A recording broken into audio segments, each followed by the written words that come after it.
Assalamualaikum warahmatullahi wabarakatuh. Saya Anang Satrio Utomo dari Prodi Pendidikan Agama Islam Universitas Pendidikan Indonesia akan membawakan tentang terjemahan ayat Al-Quran, kemudian isi kandungan, kemudian juga pendapat dari para mufasir ya tentang surat Al-Fatihah, kemudian surat Al-Alaq ayat 1 sampai 8, kemudian juga surah Al-Kafirun. Baik, yang pertama yaitu Quran surah Al-Fatihah ya. Langsung saja. A'udzubillahi minasyaitonirrajim. Bismillahirrahmanirrahim. Dengan menyebut nama Allah yang Maha Pengasih lagi Maha Penyayang. Alhamdulillahi rabbil alamin. Segala puji bagi Allah, Tuhan semesta alam. Ar-Rahmanir-Rahim, yang Maha Pengasih lagi Maha Penyayang. Maliki yaumiddin, yaitu yang memiliki hari pembalasan. Iyyaka na'budu wa iyyaka nasta'in, hanya kepada Engkau lah kami menyembah dan hanya kepada Engkau lah kami memohon pertolongan.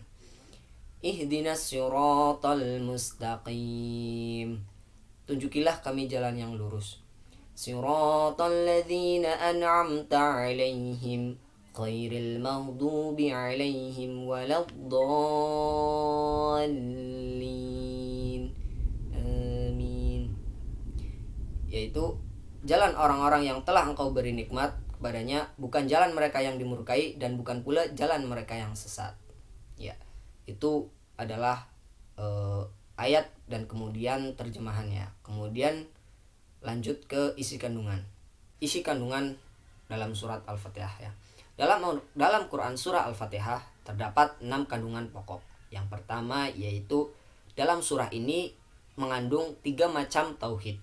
Ya, 3 macam tauhid. Yang pertama yaitu tauhid rububiyah, kemudian yang kedua tauhid uluhiyah, kemudian yang ketiga yaitu tauhid asma wa sifat. Tauhid rububiyah ini diambil dari ayat Rabbil Alamin, yaitu Allah adalah Rabb satu-satunya yang mengatur jagat raya ini. Kemudian tauhid yang kedua yaitu tauhid uluhiyah ya. Tauhid ini diambil dari ayat Iyyaka na'budu wa iyyaka nasta'in ya, yang artinya kita beribadah dan meminta pertolongan hanya kepada Allah Subhanahu wa taala. Kemudian yang ketiga yaitu tauhid asma wa sifat, yakni pengesaan ya, pengesaan bahwa Allah satu-satunya yang memiliki nama dan sifat yang sempurna. Itu ya. Itu dari kandungan yang pertama. Kemudian kandungan yang kedua, surah ini menetapkan bahwa adanya kenabian pada ayat ihdinas siratal mustaqim ya. Tunjukilah kami ke jalan yang lurus ya. Karena itu hal tersebut tidak bisa dicapai ya tanpa adanya rasul yang diutus ya. Jadi tanpa adanya Nabi Muhammad SAW ya, kita tidak bisa menetapkan kita tidak bisa menetapkan bahwa ini ihdinas siratal mustaqim gitu. Kita tidak bisa menuju jalan yang lurus ya tanpa adanya rasul. Jadi kata ihdinas siratal mustaqim ini ya menetapkan kenabian ya gitu. Kemudian selanjutnya yaitu yang ketiga, adanya penetapan balasan terhadap amalan ya, terhadap amalan yang dikerjakan seperti yang tertera dalam makna Maliki yaumiddin ya, yang menguasai hari pembalasan ya. Pembalasan tersebut tentu berlaku adil ya. Makna ad-din adalah memberikan balasan tentang adil ya. Jadi adanya penetapan tentang balasan amalan yang akan kita kerjakan ya. Balasan yang telah kita kerjakan itu ya akan dibalas gitu dari ayat Maliki yaumiddin ya, yang menguasai hari pembalasan gitu. Kemudian makna yang keempat yaitu surah ini menetapkan adanya takdir dari dan seorang hamba dan pelaku sebenarnya gitu. Jadi surat ini menetapkan bahwa adanya takdir dan seorang hamba itu pelaku sebenarnya gitu. Tidak seperti yang diyakini ya.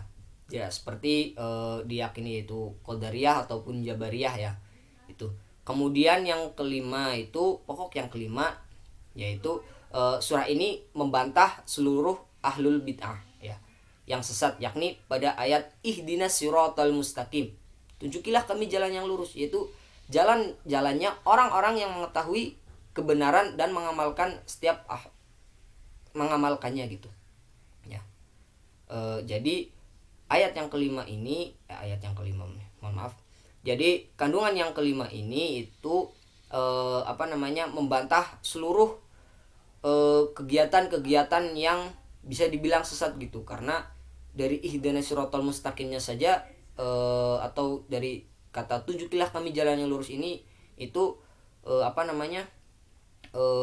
sudah diberi petunjuk gitu ya, yaitu jalannya orang-orang yang mengetahui kebenaran dan mengamalkannya gitu. Kemudian kandungan yang keenam yaitu surah ini mengajarkan bahwa memurnikan atau mengikhlaskan ya ibadah dan meminta tolong hanya kepada Allah Subhanahu wa taala saja ya. Dari ayat yaitu iyyaka na'budu wa iyyaka nasta'in ya. Jadi hanya kepada Engkau lah kami menyembah dan hanya kepada Engkau lah kami mohon pertolongan gitu ya. Jadi kandungan yang keenam ini mengajarkan bahwa memurnikan atau mengikhlaskan ya ibadah hanya kepada Allah Subhanahu wa taala saja gitu. Itu adalah isi kandungan dari Quran surah Al-Fatihah ya. Itu. Ya. Kemudian selanjutnya yaitu tentang pendapat para mufassir tentang Quran surah Al-Fatihah ini ya. Jadi banyak sekali ya pendapat para mufassir tentang Quran surah Al-Fatihah ini ya, mulai dari Ibnu Katsir, kemudian Jalaluddin Al-Mahali ya, kemudian Syekh Al-Utsaimin gitu ya. Jadi di sini saya akan membawakan tentang dari Jalaluddin Al-Mahali ya. Yaitu memahami ayat tentang Alhamdulillahirabbil alamin ya. Jadi saya di sini akan membawakan yang ini saja dulu ya. Lafaz ayat ini ya, yaitu Alhamdulillahirabbil alamin ya, merupakan kalimat berita ya, sebagai ungkapan atau pujian kepada Allah ya. Berikut yaitu pengertian ya. Pengertian yang terkandung di dalamnya yaitu bahwasanya Allah Ta'ala yang memiliki semua pujian yang diungkapkan oleh semua hambanya. Jadi dalam lafaz Alhamdulillahirabbil alamin ya, bahwasanya Allah Ta'ala yang memiliki semua yang diungkapkan oleh semua hambanya gitu ya. Atau makna yang dimaksud adalah Allah Ta'ala itu adalah zat yang harus mereka puji gitu. Zat yang harus mereka puji. Jadi kita tidak menyembah tidak menyembah selain kepada Allah gitu. Itu. Kemudian lafaz Allah merupakan nama bagi zat yang berhak untuk disembah gitu. Jadi tidak ada yang berhak disembah itu selain Allah Subhanahu wa taala gitu. Kemudian dari lafaz Rabbul Alamin yaitu Rabb semesta alam ya, yang artinya adalah Allah adalah yang memiliki semua makhluknya gitu, yaitu terdiri dari manusia, kemudian jin, malaikat ya, ataupun hewan-hewan ya di seluruh dunia ini ya. Pokoknya itu merupakan milik Allah Subhanahu wa taala gitu. Semua makhluk tadi ya yang disebut adalah alamin ya. Itu oleh karenanya di alam manusia ya ada alam jin dan sebagainya gitu ya. Alamin atau Rabb alam semesta gitu. Rabb semesta alam gitu. Itu merupakan pendapat dari Jalaluddin Al-Mahali ya. Itu mungkin itu saja ya sedikit tentang tafsir surah Al-Fatihah ya, ataupun pendapat daripada mufassir ya, mulai dari Jalaluddin Al-Mahali ya, itu dari Quran surah Al-Fatihahnya. Ya, jadi lanjut ke surat yang selanjutnya yaitu Quran surah Al-Alaq ya, ayat 1 sampai 8. Ya. Bismillahirrahmanirrahim. Iqra bismi rabbikal ladzi khalaq. Bacalah dengan menyebut nama Tuhanmu yang menciptakan. Khalaqal insana min 'alaq. Dia telah menciptakan manusia dari segumpal darah. Iqra wa rabbukal akram. Bacalah dan Tuhanmu lah yang Maha Pemurah. Alladzi 'allama bil qalam. Ya, yang mengajar manusia dengan perantara kalam. 'Allamal insana ma lam ya'lam. Dia mengajar kepada manusia yang tidak diketahuinya. kalla innal insana layatgha. Ya. Ketahuilah sesungguhnya manusia benar-benar melampaui batas. Ar-ra'ahu istaghna, karena dia melihat dirinya serba cukup. Inna ila rabbikar ruj'a, sesungguhnya hanya kepada Tuhanmu lah kembalimu. Ya, jadi itulah surat kemudian terjemahan ya dari Quran surah Al-Alaq ayat 1 sampai dengan 8. Kemudian dilanjutkan dengan kandungan dari Quran surah Al-Alaq. Baik ya. Selanjutnya yaitu isi kandungan dari Quran surah Al-Alaq ini dari ayat 1 sampai dengan 8 ya. Yang pertama yaitu bahwasanya surat ini itu dibagi menjadi dua periode ya. Bukan dua periode sih sebenarnya, tapi jadi dua intinya pokoknya. Yang pertama yaitu ayat yang pertama turun yaitu ayat 1 sampai dengan 5. Nah, kandungan dari ayat 1 sampai 5 ini ya merupakan bahwasanya perintah Allah yaitu bacalah ya. Yaitu perintah agar kita selalu membaca gitu ya. Apalagi surat ini adalah yang pertama kali turun pada Rasulullah SAW ya. Kemudian surat tersebut ya merupakan tanda-tanda awal kenabian Allah, tanda-tanda awal kenabian Nabi Muhammad SAW itu. Jadi perintah untuk membaca ya. Bacalah ya. Kemudian yang kedua, kandungan yang kedua yaitu bentuk kasih sayang Allah ya, yaitu berupa diajarkannya ilmu kepada kita ya. Jadi setelah Allah memerintah untuk membaca ya, kemudian Allah itu mengajarkan dengan perantara kalam. Dia mengajarkan kepada manusia atau apa yang tidak diketahuinya gitu. Jadi Allah itu mengajarkan ilmu ya, mengajarkan apa yang bahkan Allah pun tidak tahu siapa yang akan dituju gitu. Jadi Allah mengajarkan apa yang tidak diketahuinya gitu. Kemudian kandungan yang ketiga yaitu Al-Qur'an turun sebagai kasih sayang pada manusia ya. Di sini pendapat dari Ibnu Katsir rahimahullah ya berkata bahwa Al-Quran yang pertama kali turun adalah ayat ini ya. Inilah rahmat dan nikmat pertama yang Allah berikan pada hambanya. Dalam awal surat tersebut terdapat pelajaran bahwa manusia pertama tercipta dari alaqah ya, atau segumpal darah ya. Itu di antara bentuk kasih sayang Allah ya yang lainnya yaitu ia mengajarkan pada manusia apa yang tidak mereka ketahui. Ya, jadi Allah mengajarkan pada manusia apa yang tidak mereka ketahui gitu.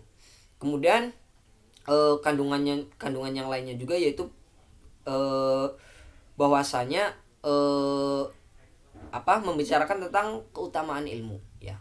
Ibnu Katsir rahimahullah juga berkata bahwa seseorang itu akan semakin mulia dengan ilmu din atau ilmu agama yang ia miliki ya. Ilmu itulah yang membedakan bapak manusia yaitu Adam dengan para malaikat. Kemudian ilmu ini terkadang di pikiran, ilmu juga kadang di lisan, ilmu juga terkadang di dalam tulisan tangan ataupun menyalurkan apa yang di dalam pikiran, lisan maupun yang tergambarkan dalam pikiran. Nah itu jadi keutamaan selainnya itu yaitu merupakan keutamaan ilmu gitu dari isi kandungannya tersebut.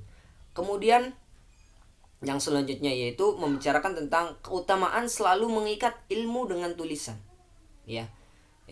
Kita saja yang misal kuliah tidak memakai tulisan itu akan lupa ya. Apalagi jika kita dengan tulisan pasti akan selalu ingat gitu. Jadi kandungan yang lainnya yaitu keutamaan selalu mengikat ilmu dengan tulisan gitu. Ya, itu merupakan isi kandungan. Kemudian pendapat dari para mufassir juga tadi ya sudah tertera juga ya. Kemudian selanjutnya yaitu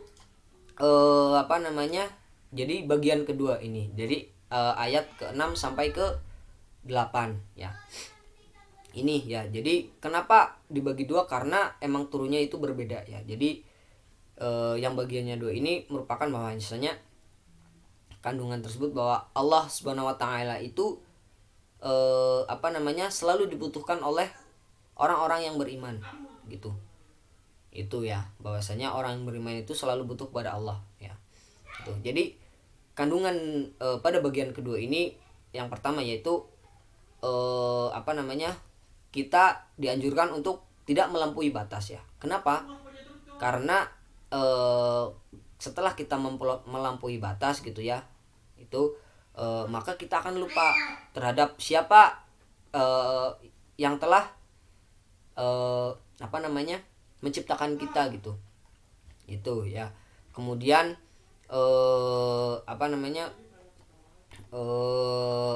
kita dianjurkan untuk tidak sombong gitu. Karena orang sombong ya itu sudah lupa dengan semuanya gitu. Kemudian kandungan yang selanjutnya yaitu kita dianjurkan untuk tidak pernah puas terhadap menuntut ilmu ya. Karena ketika kita tidak puas ketika menuntut ilmu, maka kita akan terus menerus menuntut ilmu ya. Sedangkan kalau kita puas terhadap tidak pernah puas terhadap dunia yang kita miliki, maka kita akan semakin rakus gitu. Akan semakin rakus dan mungkin timbul rasa iri jika seseorang lebih kaya ataupun memiliki yang lebih di antara kita gitu. Jadi itulah kandungan yang ada dalam Quran surah Al-Alaq ayat 1 sampai dengan 8 gitu ya. Kemudian Quran yang surat yang selanjutnya yaitu Quran surah Al-Kafirun ya. Ya. Kita mulai. Bismillahirrahmanirrahim. Qul ya ayyuhal kafirun. Katakanlah hai orang-orang kafir. La a'budu ma ta'budun. Aku tidak akan menyembah apa yang kamu sembah. Wala antum 'abiduna ma a'bud. Dan kamu bukan penyembah Tuhan yang aku sembah. Wala ana 'abidum ma 'abadtum. Dan aku tidak pernah menyembah apa yang kamu sembah. Wala antum 'abiduna ma a'bud. Dan kamu tidak pernah pula menjadi penyembah Tuhan yang aku sembah. Lakum dinukum waliyadin ya.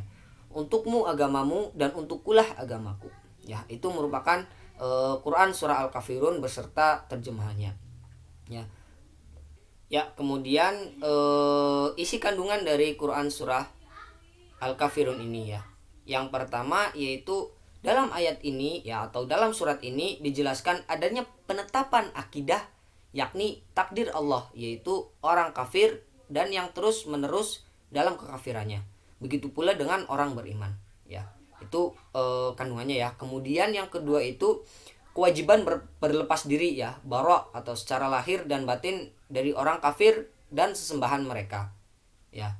Itu kita harus berlepas diri gitu ya terhadap secara lahir dan batin dari orang kafir dan sembahan mereka. Kemudian kandungan yang ketiga yaitu adanya tingkatan yang berbeda antara orang yang beriman dan orang kafir atau musyrik ya. Kemudian yang selanjutnya itu ibadah yang bercampur kesyirikan atau tidak ikhlas ya, tidak dinamakan ibadah ya. Itu merupakan faedah ya, ataupun isi kandungan dari Quran surah Al-Kafirun ya. Ya. Jadi yang selanjutnya itu adalah pendapat para mufassir tentang Quran surah Al-Kafirun ini ya. Jadi yang saya bawakan ini merupakan tafsir dari Al-Muyassar ya. Yang pertama yaitu dalam ayat 1 yaitu bahwasanya kuliah ayyuhal kafirun ya.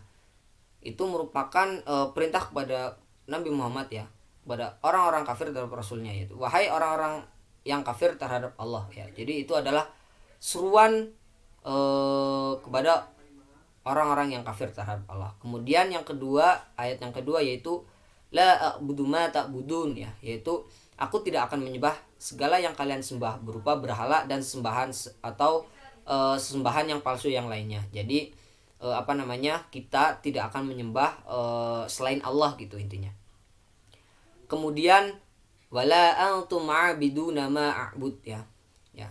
Tafsiran di sini merupakan dan kalian tidak akan menyembah apa yang aku sembah ya. Yaitu yang merupakan sesembahan yang satu, dialah Allah ya. Rabb semesta alam, satu-satunya yang berhak dipersembahkan ya. Ibadah padanya. Itu. Jadi dalam ayat ketiga ini ya, dan kalian ya atau orang-orang kafir tidak akan menyembah apa yang aku sembah gitu, apa yang Nabi Muhammad sembah gitu, yaitu Allah Subhanahu wa taala. Kemudian selanjutnya yaitu ayat yang keempat, wala ana abidum ma'abattum ya. Tafsirannya itu, dan aku tidak akan menyembah apa yang kalian sembah berupa berhala dan sembahan yang batil ataupun yang palsu ya.